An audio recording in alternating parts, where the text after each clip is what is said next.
Movie के start में हम ऑलमोस्ट 10 साल की छोटी सी प्यारी सी बच्ची को देखते हैं। इस बच्ची का नाम सोफी था, जो कि एक अजाइलम में रहती थी क्योंकि उसके पेरेंट्स की डेथ हो गई थी। सोफी को नींद ना आने की बीमारी थी, इसीलिए वो पूरी रात जागकर गुजारती थी और अजाइलम में फिरती रहती थी क्योंकि उसे पूरी रात ही नींद नहीं आती थी। और हर बच्चे की तरह उसका भी एक डर था कि एक बाबा जी हैं जो रात के अंधेरे में आते हैं और बच्चों को उठा कर ले जाते हैं और फिर वो इन बच्चों को मार कर खा लेते हैं। एक रात जब सब सो रहे होते हैं तब विंडो के पास से उसे बिल्ली की आवाज सुनाई देती है। अब क्योंकि उसे नींद नहीं आ रही थी इसीलिए उसे देखने के लिए बाहर जाती है। वो जब बालकनी में होती है तो देखती है कि कुछ बिल्लियों ने डस्टबिन को गिरा दिया है। फिर सडन वो देखती है कि बिल्डिंग के पीछे से एक जायंट का हाथ डस्टबिन को उठाकर उसकी जगह पर रख देता है। इसके बाद बिल्डिंग के पीछे से एक काफी बड़ा जायंट बाहर आता है। सोफी उस जायंट को देख चुकी थी और वो भी सोफी को देख चुका था। उसे देखकर वो डर जाती है और जल्दी से अपने बिस्तर पर चली जाती है, लेकिन वो जायंट विंडो से हाथ अंदर डालकर सोफी को उठा लेता है और उसे अपने साथ ले जाता है। हम देखते हैं कि ये जायंट इंसानों के सामने नहीं आता था और जब उसके रास्ते में कोई इंसान आता था तो वो किसी न किसी तरह खुद को छुपा लेता था और फिर सबकी नजरों से बचते हुए वहाँ से निकल जाता है। फिर वो सोफी को भी अपने साथ लेकर एक दूसरी दुनिया में आ जाता है और ये दुनिया थी जायंट्स की दुनिया, यानी यहाँ पर सिर्फ जायंट्स रहते थे। सोफी देखती है कि ये तो एक काफी बड़ा घर है और वहाँ की हर एक चीज जायंट्स की तरह ही बड़ी थी। सोफी वहाँ से भागने की कोशिश करती है, जिस पर वो जायंट कहता है कि यहाँ से भागने का कोई भी रास्ता नहीं है, इसीलिए तुम यहाँ से कहीं भी नहीं जा सकती। ये सुनकर वो डर जाती है। वो नोटिस करती है कि ये एक बूढ़ा जायंट है। वो जायंट सोफी को एक पैन पर रख देता है और बोलता है कि मुझे बहुत भूख लग रही है, मुझे इतनी भूख लग रही है कि मुझसे वो कंट्रोल ही नहीं हो रही है। सोफी समझ रही थी कि ये जायंट मुझे ही खाने वाला है। वो वहाँ पर और भी जायंट्स की हंसने की आवाजों को नोटिस करती है, इसीलिए वो उस बूढ़े जायंट से पूछती है कि क्या यहाँ पर और भी जायंट्स हैं, जिस पर वो बूढ़ा जायंट कहता है कि जी हाँ, यहाँ पर और भी जायंट्स हैं और वो सारे जायंट्स कैनिबल हैं, यानी वो इंसानों को कच्चा ही खा लेते हैं क्योंकि उन्हें किसी भी इंसान पर तरस नहीं आता और जो भी उनके हाथ लग जाता है वो उस इंसान को निगल जाते हैं। ये सुनकर सोफी और ज्यादा डर जाती है, इसीलिए वो बूढ़े जायंट से पूछती है तो क्या आप भी मुझे खा लेंगे, जिस पर वो बूढ़ा जायंट कहता है कि नहीं, मैं इंसानों को नहीं खाता क्योंकि मैं एक वेजिटेरियन जायंट हूँ, ना कि कैनिबल। और ये बूढ़ा जायंट सिर्फ एक वेजिटेबल ही खाता है जो टेस्ट में बिल्कुल भी अच्छी नहीं थी, लेकिन इसके बावजूद भी वो इंसानों को खाना नहीं चाहता और इससे ये बात जाहिर होती है कि वो एक अच्छा और रहमदिल जायंट है। वो उस बूढ़े जायंट से पूछती है कि अगर आप इंसानों को नहीं खाते तो फिर आप मुझे यहाँ पर क्यों लेकर आए हैं, जिस पर वो बूढ़ा जायंट कहता है क्योंकि तुमने मुझे देख जो लिया था और तुम मेरे बारे में वहाँ पर किसी को बता देती जिससे मेरी जान खतरे में पड़ सकती थी, जिससे इंसानों को हमारा पता चल जाता और वो यहाँ पर आ जाते और बाकी जायंट्स को भी मार डालते और यही वजह है कि मुझे तुम्हें यहाँ पर लाना पड़ा और अब तुम अपनी सारी जिंदगी यहाँ पर मेरे साथ ही गुजारोगी। जिस पर सोफी कहती है कि नहीं, मैं तो यहाँ से भाग जाऊंगी, जिस पर वो बूढ़ा जायंट कहता है कि नहीं, तुम यहाँ से निकलने की गलती भी मत करना वरना बाहर बैठे जायंट्स को तुम पर तरस नहीं आएगा। ये कहकर वो बूढ़ा जायंट सोफी को एक बोर्ड पर रख देता है और उसे कहता है कि तुम थोड़ी देर रेस्ट कर लो, लेकिन सोफी को तो नींद ही नहीं आती थी। फिर वो देखती है कि वो जायंट अपने बैग से बड़ी बड़ी बॉटल्स निकाल रहा है। उन बॉटल्स में कोई चीज थी जो चमक रही थी। फिर वो उस जायंट से पूछती है कि इन बॉटल्स में क्या है, जिस पर वो जायंट कहता है कि इसमें ड्रीम्स हैं, यानी ख्वाब। जिस पर वो कहती है अच्छा, फिर तो ये मेरे किसी काम के नहीं है क्योंकि मुझे तो ड्रीम्स आते ही नहीं है और मुझे ड्रीम्स आएंगे भी कैसे क्योंकि मुझे तो नींद ही नहीं आती। फिर ये जायंट वो वाली बुक पढ़ने लगता है जो सोफी के पास थी। इस बुक में बहुत सारी कहानियाँ लिखी हुई थी। बूढ़ा जायंट उन कहानियों को पढ़ने लगता है जिस पर सोफी को नींद आ जाती है। इसके बाद वो बूढ़ा जायंट एक बॉटल लेता है और उसमें से एक ड्रीम बाहर निकालता है। इतनी ही देर में सोफी की आंख खुल जाती है और वो देखती है कि वो बूढ़ा जायंट अभी सो रहा है, इसीलिए वो मौके का फायदा उठाकर उस घर से बाहर निकल जाती है और वहाँ से भागने की कोशिश करती है, लेकिन तभी उसे एक काफी बड़ा जायंट पकड़ लेता है और ये सच में उस बूढ़े जायंट की निस्बत काफी बड़ा जायंट था। सोफी उस जायंट को कहती है कि प्लीज मुझे यहाँ से जाने दो, लेकिन वो जायंट सोफी की एक नहीं सुनता और वो उसे निगल जाता है। इसकी फौरन बाद सोफी की आंख खुल जाती है। इसका मतलब ये था कि सोफी एक ड्रीम देख रही थी। जागने के बाद वो उस बूढ़े जायंट से पूछती है कि मुझे पता है ये आपने किया है ना, क्योंकि ना तो मुझे नींद आती है और ना ही मुझे ड्रीम्स आते हैं,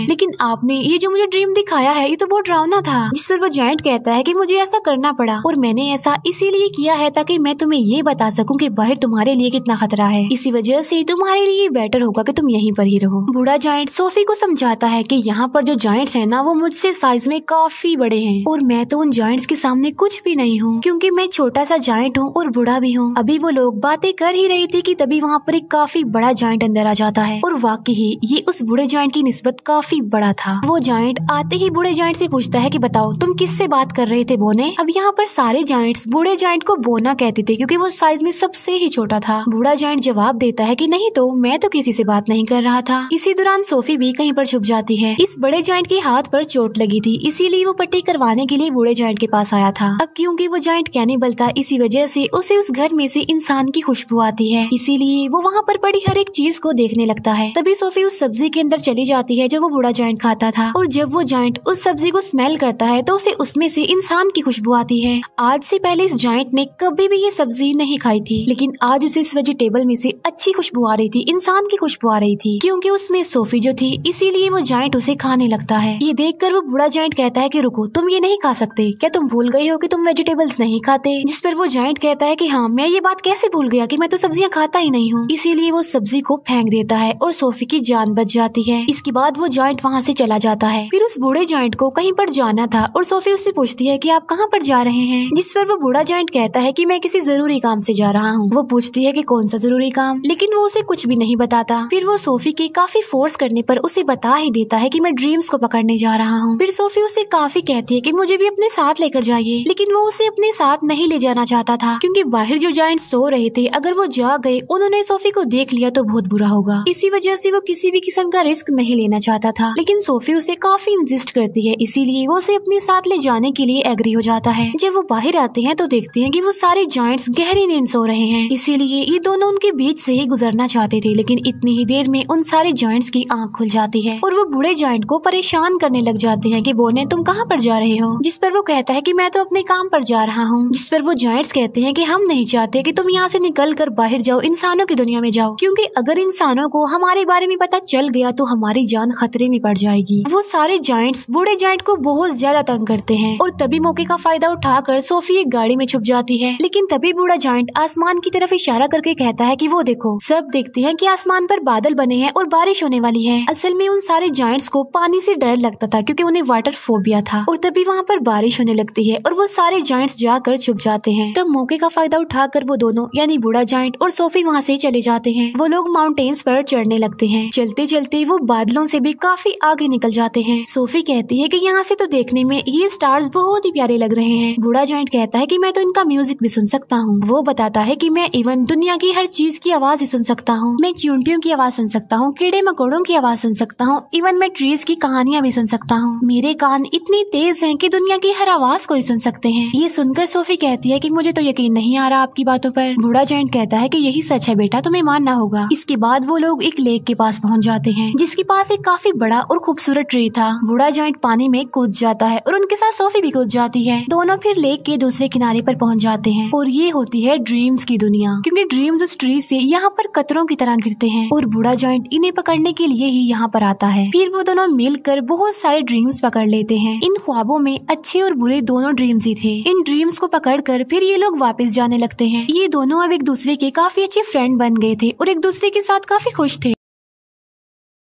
बूढ़ा जायंट उसे अपनी दुख भरी कहानी भी सुनाता है कि यहाँ पर सारे जायंट्स मुझे बोना कहते हैं, लेकिन फिर वो एक बात सोचकर खुश हो जाता है कि मुझे यहाँ पर कोई ऐसा भी मिला था जो मुझे बिग फ्रेंडली जायंट कहता था।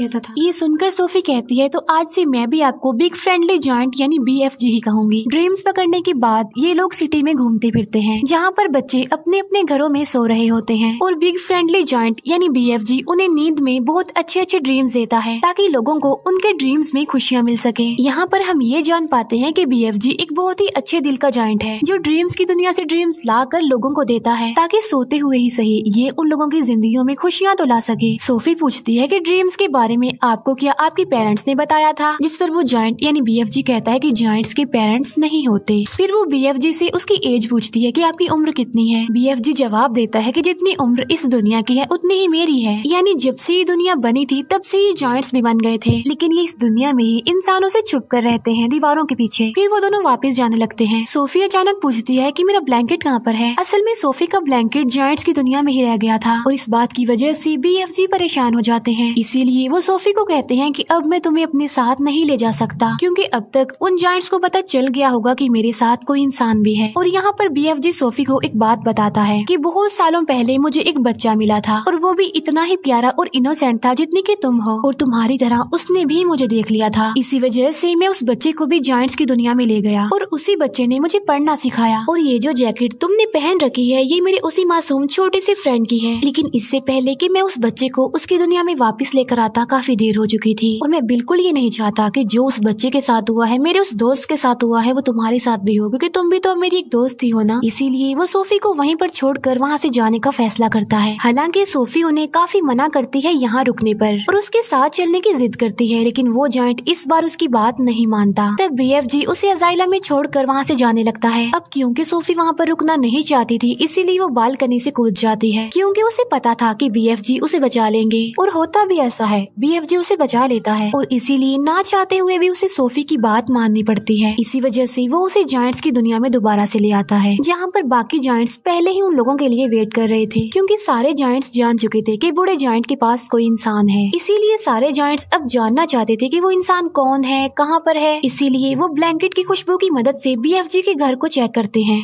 और सारे सामान की तोड़ फोड़ कर देते हैं। लेकिन BFG उस ब्लैंकेट को जला देता है जिसमें सोफी की खुशबू थी। फिर वो उन सारे जायंट्स को अपने घर से जाने के लिए बोलता है। सोफी वहाँ दीवार पर लगी एक पिक्चर को देखती है जो कि प्रिंसेस की पिक्चर थी। उस पिक्चर को देखकर सोफी को एक आइडिया आता है और वो BFG को कहती है कि आप प्रिंसेस के लिए एक ड्रीम बनाएं और उस ड्रीम में आप ये बताना कि जायंट्स की एक दुनिया पाई जाती है इसी दुनिया में और वो सारे जायंट्स इतने खतरनाक हैं कि बच्चों को मारकर खा लेते हैं और इसी ड्रीम में आप हम दोनों को भी शामिल कर लेना, ताकि जब हम प्रिंसेस के सामने जाएं तो वो हमें पहचान ले। ये सुनकर BFG ऐसा ही करता है और वो जायंट्स की दुनिया में रहने वाले सारे जायंट्स का एक ड्रीम बनाता है और वो उस ड्रीम में खुद को और सोफी को भी डाल देता है और साथ साथ वो सिटी की बहुत सारे मिसिंग बच्चों को भी डाल देता है। फिर वो उस ड्रीम को लेकर प्रिंसेस के घर के पास चले जाते हैं और ये प्रिंसेस की नींद में वो ड्रीम डाल देते हैं और प्रिंसेस वो सब कुछ देख लेती है जो ये प्रिंसेस को दिखाना चाहते थे। प्रिंसेस की जब आँख खुलती है तो वो बहुत ज्यादा डरी हुई होती है, क्योंकि ये एक डरावना ड्रीम था, क्योंकि जायंट्स बच्चों को खा रहे थे। प्रिंसेस इस ड्रीम के बारे में अपने केयर टेकर को भी बताती है, जिस पर वो केयर टेकर कहती है कि आप फिक्र मत कीजिए, ये आपका सिर्फ एक डरावना ड्रीम था। लेकिन जब वो न्यूज़पेपर पढ़ती है तो कहती है कि ये तो बहुत अजीब बात हो गई, क्योंकि कल रात बहुत सारे बच्चे मिसिंग हो गए थे अपने अपने घरों से और ये सेम वैसा ही हुआ है जैसा आपने ड्रीम देखा है।